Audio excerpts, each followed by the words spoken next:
Welcome to the Inspectors! Woo! Oh, get it? Because it's like a ghost. The Inspector. The Inspectagator. It's like a ghost. Okay, so on this week's episode, we're going to be covering the Villisca Axe Murders, which took place in 1912. That's a long time ago. It is. So this case is 107. Okay. 107 years old. So it's really old. And actually, when this case hit its 100th birthday, a whole bunch of, news reporting stations and stuff did, specials on this. Was it like a party? Almost. There was, a documentary made. There was a whole movie done. Really? Yeah, it was pretty crazy, honestly. Was this done in just one night? The murder? Yeah. Yes, the murder was indeed done in one night. So, are you ready to jump into this case? Yes. Okay. So, this case took place in Villisca, Iowa, in Montgomery County. People live in Iowa? Odd concept, right? I'm pretty sure that place doesn't exist, but go off, I guess. I suppose. This case involved Josiah, or Joe Moore, his wife, Sarah Moore, their 4 children, the 2 neighbor children, Lena Stillinger and Ina Stillinger, who were 12 and 8, respectively. So this took place over the course of Sunday, June 9th and Monday, June 10th. So on Sunday evening, the night of the murder, Joe and Sarah took their 4 children and the 2 neighbor children, Lena and Ina Stillinger, to the Children's Day service at the Presbyterian Church. And this was an end-of-the-year Sunday school celebration, which Sarah was, the co-director of. So the service started around 8 and ended around 9:30, and then everyone proceeded to go home and go to bed. Now, sometime between midnight and 5 a.m., the murder took place. The murderer took the axe that actually belonged to the Moores and murdered everyone in the house with it. The family wouldn't actually be discovered until about 7:30 the next morning after an elderly neighbor called Joe's brother to check on the family because no one had started doing the house chores and it was concerning her. His brother let himself in with his own key after knocking on the door and no one answered, and after walking through downstairs, he discovered the 2 bodies of the neighbor children. Afterwards, Ross called the marshal, who was Henry Hank Horton, because something terrible had happened. Lad. That is the name of a lad. Say that again? Henry Hank Horton. That is me spiritually back then. Is me, Henry Hank Horton.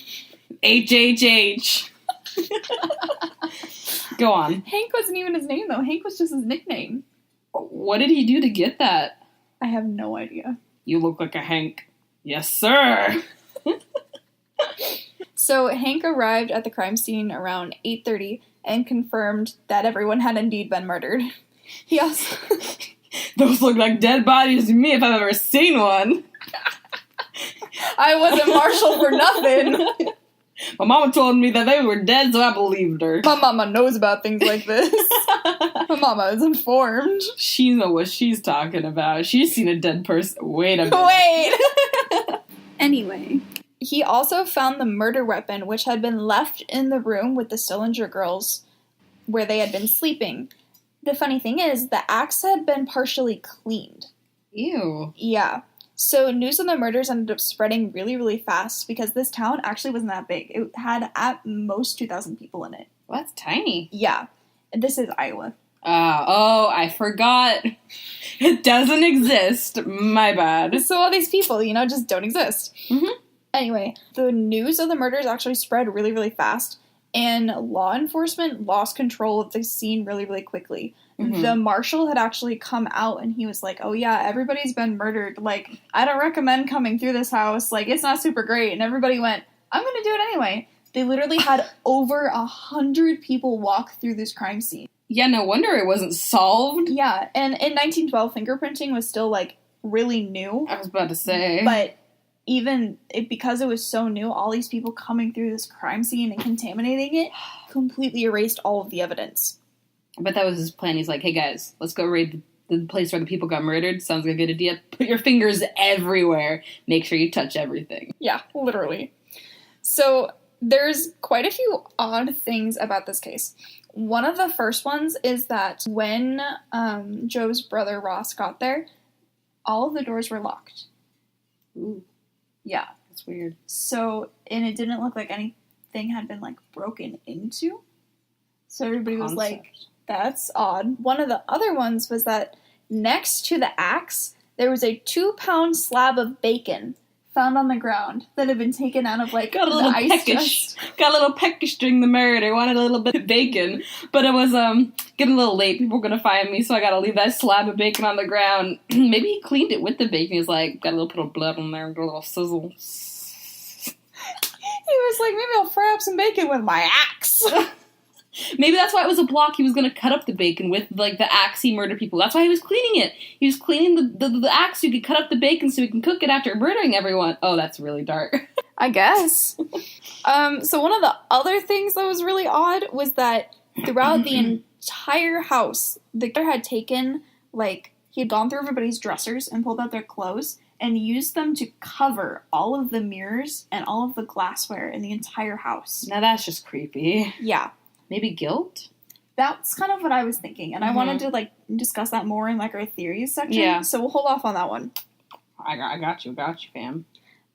One of the other things, though, is that each family member had actually been hit between 20 and 30 times in the head. Now, they weren't hit with the sharp side of the axe, they were hit with the flat side. And not, like, the bottom part, just the flat side of the axe. Wow. Why? Some sources... Okay, yeah, he's a murderer, my bad, but, like...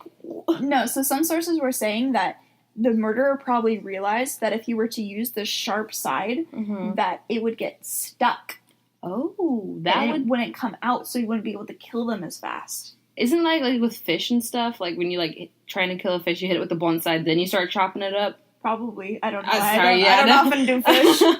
That's just what I think. But, like, ow. Yeah. But they were saying that family was probably dead within the first swing, just from blunt force trauma. Okay. But they ended up finding marks in the ceiling from the upswing of the axe. So there was, like, blood splatter. There was blood splatter, but they also saw, like, he cut into the plaster with the axe. Oh, so it was, like, a really low, like, ceiling? Yeah, and he was probably, like, on the bed. Oh, was my thought. okay. Was, like, he was sitting on the bed, and he went... Yikes. Wow. I'm guessing this is kind of more... Then it must have been, like, a stronger person, like, more of, like, a burly person, you know, that, like, can have the ability to, like, upswing where it hits the wall and, like, the ceiling and, like, makes imprints, like, dang, yeah. Mm-hmm. So, also, with you saying, like, oh, he must have been peckish, they found a plate of uneaten food on the kitchen table and a pan that had bloody water in it that looked like he had, like, washed his hands. All right. Yeah. He's a cleanly gentleman. Or gentlewoman. I don't know. Just a cleanly person, I suppose. Not in the soul. Definitely not in the soul. Not in the soul, no. Was it worth it? Whoever that was? Was the bacon good enough? Wait, no. He left it behind. He did it Obviously for nothing. not. He didn't even eat the other food. He was like, all right, I gotta hop. Gotta bounce. Bye, guys. Gotta go. They also found, like, an oil lamp that he had taken the wick and bent it, like, sideways, so that it would only glow just a little bit so that he could see what he was doing. And they found this in both Sarah and Joe's bedroom and in the Lena and Ina's room. So did he, like, it was like the candle wasn't on, so he lit it, before he did, he turned it sideways, he lit it so it only would give off, like, slight glow? Mm-hmm. Anyway, so Lena was the oldest of the children. But if you remember, she was one of the neighbor girls. She was actually found with a blood stain on her knee and a possible defensive wound on her arm. And her nightgown was found, like, completely, like, pushed up. And so it looked like she had been sexually assaulted, but the doctors confirmed that she had not. One of the weird things was, though, all of the family had their bedclothes pulled up over their head after they got murdered. So that sounds like guilt, almost. Like, with the mirror thing, kind of connecting that, like, hey, I really don't want to look at this person's face right now. Or my own face, so I'm just going to cover that up. That's kind of what I was thinking, but I think it's odd that he did it afterwards. Yeah. Usually they put the towels over to, like, dehumanize them so they can actually do the murder. Ooh, but I just find it odd. Because they literally said that... he's just quirky. Not in a good way, not in a good way. But they said that their faces were, like, beyond recognition from the blunt force trauma. That's fun. Fun little tidbit for you.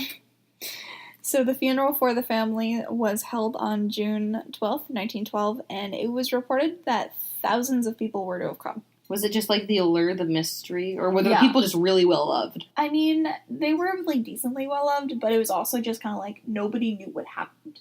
Sources were saying that immediately after, no one could figure it out, and everyone in the town was like, "Oh my god, I think it's this person. Oh my god, I think it was this person." And thankfully, it like didn't turn into a witch hunt, but it had the potential. That sounds like the game, like Mafia, when you play in like a circle of friends group and all that, and you're like, who did what, and like who killed this person. That sounds like a large scale version of that, almost like a terrible, terrible large scale version, but still a large scale version. Exactly. Oh yeah, that would have been bad. But let's go ahead and get into the suspects. All right. So, to me, this person is, like, the one that I think probably did it. Like, this one makes the most sense and has the most evidence. Okay. So, the first person's name is Lynn George Jacquelyn Kelly.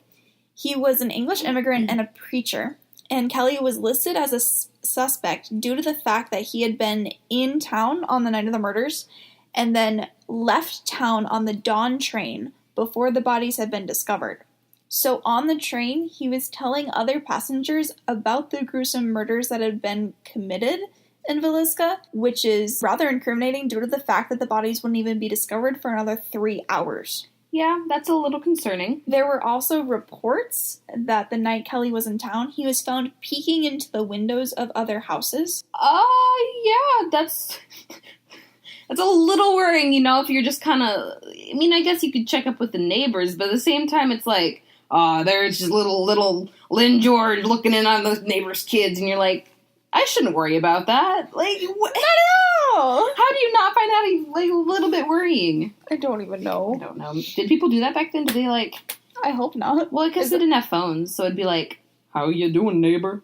You couldn't just go knock on the door and go peek in the window. Like a good neighbor, State Farm is there. It's me. Like a good neighbor, Kelly is there. Oh, no! But yeah, so then, not only that, but then a week later, he came back into town, disguised as a Scotland Yard detective, and started asking about the case, and asking if he could, like, tour the house where everybody got murdered. That's a little fishy. Just a little bit. A little stanky. But he is a trip, and it gets better. You want to know why? Why? So, Kelly was also said to have previously spent time in a mental hospital, which in 1912 was not the best place to be. No, it wasn't. And was a known sexual deviant.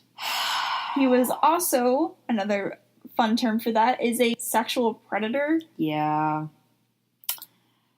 Nothing fun there. No. He was arrested in 1917. Mm-hmm. And after multiple interrogations, he wrote and signed a confession stating that he committed the murders. The confession said, "I killed the children upstairs first and the children downstairs last. I knew God wanted me to do it this way. Slay utterly came to my mind, and I picked up the axe, went into the house, and killed them." That doesn't sound like something God would want you to do. Not going to bring religion into this, but like... From what I know of religion, that doesn't sound like a mentally stable thing. Continue on. Sorry, my bad. Yeah. But later he would end up recanting his confession, and the passengers on the train who said that they heard him talk about the murders changed their story. Oh. So, because of this, it didn't hold up in court. Yeah. So, the jury let him go. He got out on an 11-1, and he ended up being the only person who was actually arrested for this case. No one else was arrested. This dude, like, literally admitted to doing the crime. Like, he just straight up was like, yeah, he told me to do this. One of the things that I'll probably discuss a little bit later is that in multiple sources, it says that after multiple interrogations. So I'm kind of wondering if they pressured him into writing it. True, and it doesn't say he was mentally sound either. Exactly. It literally says that he was not. Zoinky Scoob. Sounds like a mystery to me. So the next person on the suspect list is a man by the name of Frank Jones. So Frank was the state senator for Iowa, and he was a local businessman. He actually used to be Joe's former employer until Joe left to go start his own business. Mm-hmm. So his leaving ended up causing a lot of animosity because their businesses ended up becoming huge rivals against each other. Yikes. And it also didn't help that there were rumors going around town that Joe had slept with Jones's daughter-in-law. Oh. Yeah. That's like just adding on to the rivalry. Like, you have a rivalry, but now you have a rivalry. Yeah. People would say that they would cross the street to avoid each other. Like, that's how bad it was. Homies were not playing. Homies were not playing. Like, it was on site. Dang. Yeah. People will say that, like, this could be, oh, yeah, this is why he killed him. But a lot of people point out that he probably couldn't have killed the family because at the time of the murder, he was 57. Oh, he was declining. Yeah, so he probably didn't have the musculature in order to just swing the axe that many times. Mm-hmm. But people do think that he probably hired someone to kill the family for him. Yeah. So they think it was a man by the name of William Mansfield. So we'll go back to him in just a second. Jones was never actually charged with anything, but he came under investigation of a grand jury, and because of that, he launched a campaign to prove that he was not guilty, which actually led to the end of his political career. I was about to say, I was like, you're bringing more attention to what you are saying that you aren't doing, which is even worse for your political career. Yeah. Just pay off the people. Do the bribery stuff. I mean, that would have been like, I guess, a better way to go about it. I mean, don't do that, kids. Don't do bribery. But this man probably should have. Yeah, he probably, if he wanted to keep it quiet, he should have been like, hush money, you know? A little cash, a little money never hurt you. Actually, no, that hurt a lot That hurt a lot of buddy. A lot of buddy. Hurt a lot of buddy. No, but you know what I mean. Back in those days, a couple of pennies would have sufficed. Okay. So the person that he hired, or supposedly hired, William Mansfield. This was according to the detective from the Burns Detective Agency. His name was James Wilkerson. These guys just have great names. Like, Don't can they? we just appreciate how, like, either long or short their names are and how, like, they just flow? Like, Wilkerson, Henry, Hank Horton. like, wow. Mad props to people of the olden days. So he was linked to the crime because in 1914, so 2 years after the murder, his own family was murdered with an axe in Blue Island, Illinois. Oh, another state that doesn't exist. Illinois? What about Chicago? Chicago's in Illinois.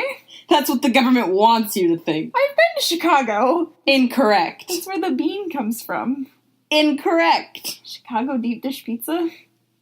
Incorrect. Does not exist. Next point. Alrighty then. But, so his attorney ended up presenting his payroll records to show that he was actually working during the time of the murder. But if he's a hitman, of course he was working during the murder. I'm just saying. Yes, he was working, but not that Oh, working. okay, alright. Was he like an attorney or something? Just kidding. That would have been ironic. He worked in like a labor union or something like that. Oh, so he would have been buff, though. Yes. A little ripped. A little bit. But Alright. also, I think it's really shitty that they were like, hey, your family got murdered with an axe. Must mean you did it. Oh, like, that's really bad. That would cut deep. Stop! I'm sorry. Oh, no. So, third on our suspect list, and I think the least likely to have done this, like, I'm not even sure why people thought this was it, but I wanted to include just so I can cover all the bases. Okay. And his name was... Henry Lee Moore. Yes, thank you for that dramatic reading. You're welcome. So, actually, right around the time that these murders were happening, Moore, who was actually not related to the Moore family that got murdered, he was... Oh. Yeah. Okay. Sure, buddy. Not related. Okay. He was released from a Kansas reformatory shortly before everybody got murdered. Oh. And then after everybody got murdered, he was very quickly arrested in Jefferson City, Missouri. But... Dang, the Midwest really be like... naming cities weird things? Yeah, we're just going like Illinois, like Kansas, Missouri. We're just hitting all the states out there. They really are. So, Moore would actually end up being convicted of the Columbia murders, which took place in Columbia, Missouri, where he murdered his mother and his grandmother in order to get the deed to his house. So they said this one was done out of greed, obviously. Mm-hmm. This sounds like a whole different case, though. A little bit. Yeah. So here's the thing. They thought Moore was a serial killer because throughout the Midwest, there had been multiple other killings with an axe. Wow, okay. The only thing was, there was only one other house that had, like, the thing where, oh, there's the lamp and the bacon was really there again and stuff so like there was, that. like, a reoccurring thing? Only one other time. Oh. The other ones, was just like, oh, yeah, they got murdered with an axe. Yikes. Yeah. So, the FBI was the one who said, serial killer! Yeah. And everybody went, I don't know, fam. I don't know about that one. Like, but, like I could see him killing his mother for the deed to the house, maybe, but I don't know about serial killing all these other people. Yeah. With an axe, because it was in multiple other states. Dang. Yeah. That's that for the suspect list. Theories. Mm-hmm. What do we got? Well, the first dude, he kind of admitted to it. And I know he probably wasn't super mentally sound. So, like, I mean, did they talk about his bacon preferences at all? Like, did the guy like bacon? They didn't ask. I mean, apparently, I don't know. Maybe that's not important. Maybe I'm focusing on the wrong thing. But, like, yeah. So, a couple other notes about this one. Mm-hmm. He was actually only 5'2". Oh, he was a short man. He's only an inch taller than me. Oh, yeah. Oh, I would have been like 3 to 4 inches taller than him. Some people say that his height could have been something to make it so that he didn't commit the murders. Mm-hmm. Because they're like, oh, if he was that short, he wouldn't have been able to, like, hit the ceiling with the axe on the upswing. Like, short people are angry. Exactly. But also, if he was on the bed, that would have he could reach the ceiling. Yeah. But he was also left-handed. And the police were saying that their best guess, due to, like, the blood splatter, that the killer was left-handed. Yeah. Oh. Okay, I'm just gonna say, like, theory 1 right now, like, it is heavily leaning towards this Lynn George Jacquelyn Kelly. Like, I'm just gonna put that out there. I think everyone at this point is agreeing, like, not solved, but if it were to be, you know, my own intuition, it might be the dude with all the arrows pointing in bright red light towards this guy. Yeah, that was kind of my thought. And when I was talking to other people about this case, they were all like, yeah, it sounds like this guy. Like, why would it not be this guy? And I think the other thing is, keep in mind, he was the only one arrested for this whole case. He's the only one with the most evidence pointing towards him. Yeah. No one in the town actually knew him. Oh, yeah, because he came in and then he left, like, he zipped out real quick. Exactly. But one of the things that I think is odd is not only did he recant his confession, and like I said earlier, he was probably pressured into it, but the people who were on the train with him changed their story 5 years later. 5 years later? Because the murder happened in 1912, and he was arrested in 1917. This is some psychology stuff right here. Like, this is, like, how people, like, change their story based on, like, information they've heard, like, after what has happened, and it changes their, like how they, perceive the memories. And so, like, if they had been, like, constantly pressured by the police and been, like, getting constant pressure from, like, outside sources, it could have changed how they perceive that event in their memory. And, you know, because, like, that happens with, and that's an issue that happens with police cases. So it's like, at what point is it that it's other people pressuring them to change it? Or was it, like, a con job from the start of them just thinking that, you know? I don't know. How many people on the bus were who did he talk to? Was it, like, a lot of people, or was it, like, 2 or 3, or? Some sources say that he was just talking to, like, an elderly couple. Oh. Some say that he was talking to, like, the whole train car. So it kind of depends. Yeah, so the basically... The most common one I've seen is the elderly couple. Okay. What I think is almost interesting is the fact that everybody was like, oh yeah, it has to be the senator because he was so angry and so, like, mad. Was he 5'2" too? No, not that I know of. Sorry. Continue. Not only was he ridiculously old. Yeah, he could have been a buff old man. We don't know. Maybe. One source was saying that, like, oh, if it was, like, the guy he hired, Mansfield, if it was Mansfield, what if he was only supposed to go in and kill Joe? And instead he went crazy. Yeah. And killed everybody else. Yeah, I could see that. And also, like, the fact that everybody just went, senator, but not, oh yeah, the reverend, who has all of the evidence pointing at him. Or wait, are we insinuating the whole town was in on it? No. Oh, okay. Sorry. I was like... Not what I was going for. Next thing we're bringing in, aliens. It's always aliens. Of course. But one of the points that you, like, mentioned earlier, the fact that he probably seemed guilty because he covered up all of the mirrors and all of the glass in the house. Was it guilt motivated? For me, 2 possible explanations. Like, either it was guilt motivated to cover it up, or it was, like, mentally an issue, like mental instability that kind of caused him to cover it up. Like a religious reason almost, maybe.